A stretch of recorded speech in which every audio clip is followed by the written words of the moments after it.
자, 우리 옆에 사람한테 한 번 더 이렇게 인사해 봅시다. 호산나, 호산나, 호산나.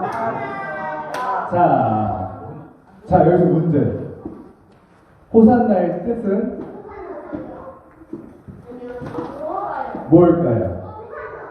보기 1번 드릴게요. 안녕하세요.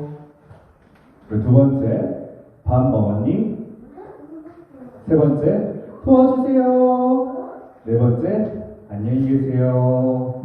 자, 1번, 안녕하세요. 2번, 밥 먹었니? 3번, 도와주세요. 4번, 안녕히 계세요. 호산나는 무슨 뜻일까요? 자, 손 내리고 1번이다. 당연히 안녕하세요다. 자, 1번. 자, 2번, 밥 먹었니? 2번. 밥 중요하잖아요. 2번. 네. 그럼 3번, 도와주세요. 네. 4번, 안녕히 계세요. 예수님께서 들어오시자마자 안녕히 계세요. 정답은 3번입니다. 도와주세요. 왜냐면은 호산나는 시편에 있는 말씀인데 하나님께 도와주세요라는 그 말이. 그런데 자, 적으세요. 얘들아. 자. 예수님께서 들어오시기 전부터 사람들은 끊임없이 호산나 기도하면서 하나님께 도와달라고 이야기를 하고 있었어요. 기도. 그런데 예수님께서 정말로 예루살렘에 들어오신 거예요. 그러니까 이 사람들이 예전에 호산나 할 때는 호산나 그랬는데 이제는 정말로 예수님께서 우리를 구하러 오신 걸 보면서 기쁨으로 호산나 하는 거예요. 예를 들어 물에 빠져 있어요. 물에 빠져서 살려주세요 하는데 저기서 나를 구하러 오는 배가 보여. 여기에요. 기쁨으로 외치겠죠. 바로 그거예요. 불이 났어요. 어떡하지? 물 좀 꺼주세요. 하지만 소금차가 바로 눈에 보여요. 그러면 희망이 참 여기에요. 그때 호산나처럼 기쁨의 호산나. 도와주세요. 다윗의 자세요. 예수님 우리를 도와주세요 라고 말씀하셨어요. 우리 친구들 예수님께서 어떻게 사람들을 도와주셨을까요? 어떻게 도와주셨을까요? 여러 가지 방법들이 있겠지만 어떤 사람들은 예수님에게 나의 선생님이 되어주세요, 나를 가르쳐주세요, 이거 잘 모르겠어요, 가르쳐주세요, 궁금해요 할 때 선생님이 되어주셨어요. 또 어떤 사람은 예수님께 우리를 위한 강력한 왕이 되어주세요 라고 바라는 사람들도 있었어요. 그래서 예수님께서는 그 사람들의 왕도 되어주셨죠. 그리고 여러 가지 모든 사람들이 원하는 대로 제가 아파요 고쳐주세요 하면 고쳐주시고 배고파요 하면 배고프다고 먹을 것도 주시고 그런 것을 다 들어주셨어요. 그런데 예수님께서 사람들이 원하셨던 일만 하셨던 게 아니라 사람들이 원치 않았던 일도 하셨어요. 어떤 일일까요? 맞아요. 예수님께서 십자가에서 돌아가신 일. 예수님께서 제자들에게 내가 앞으로 이스라엘 사람들의 제사장들과 위대한 지도자들 앞에서 핍박을 받고 십자가에 달려 죽게 된다 얘기했을 때 예수님께 이 직전에 바로 칭찬을 받았었거든요. 베드로가. 근데 베드로가 막 예수님을 말렸어요.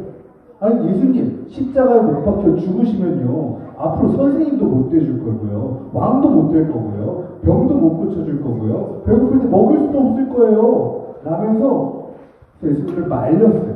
그런데 예수님께서는 베드로를 혼내시고 제자들이 보이기에 예수님께서 베드로 혼내시고 나뿐만이 아니라 나만 십자가를 지는 것이 아니라 너희들도 십자가를 지고 따라오라고 말씀하셨어요. 십자가가 뭘까요? 우리 친구들 십자가가 뭘까요? 예수님께서 자기 십자가를 지고 따라오라고 하셨어요.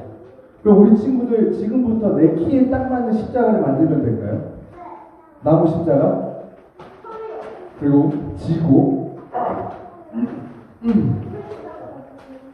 예수님께서 말씀하신 자기 십자가는 뭘까요? 우리 친구들 자기 십자가 나무 십자가? 자기 죄? 맞아요. 그것도 물론 맞지만 예수님께서 자기 십자가를 지고 따라오라고 말씀하셨잖아요.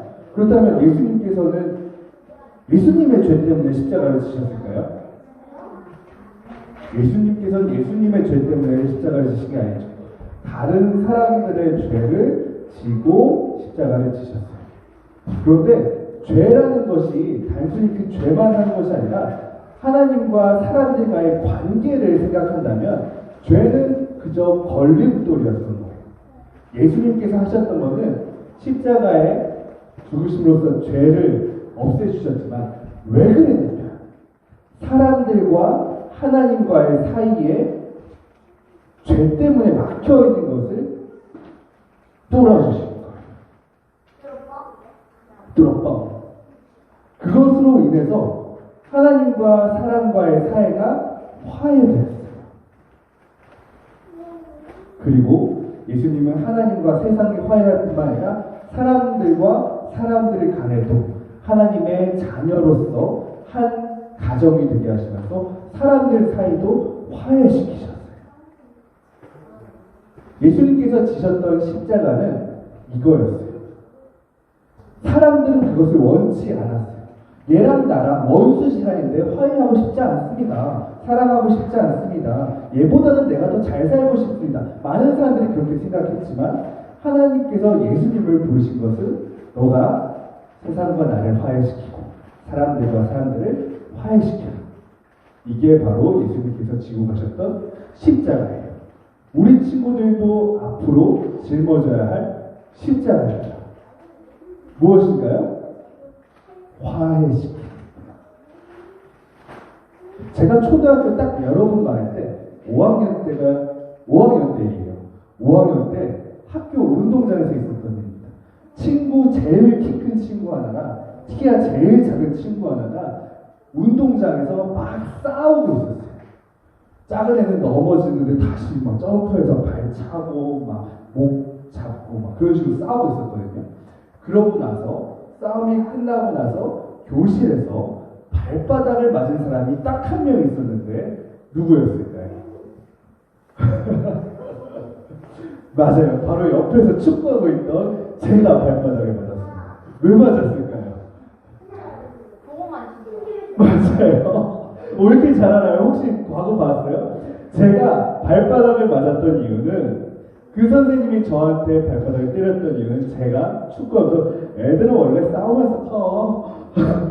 다른 친구들은 다 가서 싸움을 말렸는데 저는 혼자 그냥 애들은 원래 싸우면서 커라고 하면서 축구를 하고 있었기 때문이에요. 그래서 담임 선생님이 앞으로 나와 엎드려 발바닥 때 짝짝짝 이렇게 바꿔 한마디 더 하시더라고요. 너 교회 다녔잖아. 그 말이 지금도 기억이 나요. 교회 다닌다고 해서 예배 드린다고 해서 예수님의 제자 아니에요. 예수님께서 말씀하셨어요. 교회 출석해라, 헌금해라, 금식해라, 절기를 지켜라. 그게 아니에요. 자기 십자가를 지고 나를 따라오라. 예수님께서 하셨던 거는요. 우리 친구들이 어디에서 무엇을 하든지 간에 화해시키는, 용서할 수 있도록 그런 사람이 되도록 부르셨어요. 우리 친구들이 그런 사람이 될 수 있었으면 좋겠습니다.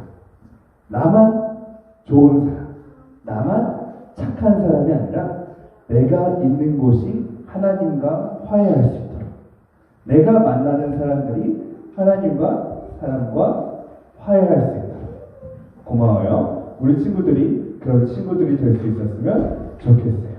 우리 함께 무릎 꿇고 기도해 볼까요? 네.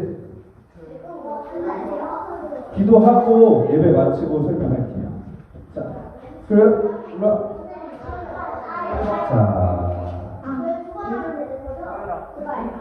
뭐라고 하는 거예요? 자, 기도하겠습니다. 소율이도 같이 무릎 꿇을래요?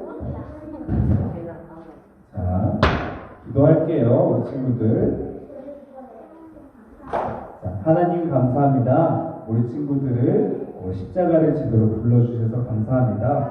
십자가를 지고 싶었던 사람도 없었고 십자가가 좋아하는 사람도 없었고 십자가가 만만했던 사람들도 없었습니다. 다 그 무거운 십자가를 목숨 걸고 들었는데 그 십자가를 들었던 것 하나님께서 부르셨기 때문입니다. 우리 친구들도 하나님께서 불러주셨습니다. 우리가 좋아하는 일, 잘하는 일, 하고 싶은 일만 하는 것이 아니라 하나님의 부르심을 받아 그 무거운 십자가를 질 수 있도록 도와주시옵소서. 하나님, 그 십자가가 세상을 화해시키고 사람들 간을 화해시키고 하나님과 화해시키는 것일 줄 들었습니다. 우리가 어딜 가든지 싸움이 그치고 삶이 회복되는 우리들 되게 하여 주시옵소서. 호산나, 우리 사람들이 나한테 도와달라고 이야기할 때 몸 바쳐서 도와줄 수 있는 우리 친구들 되게 하여 주옵소서. 예수님 이름으로 기도드립니다. 아멘.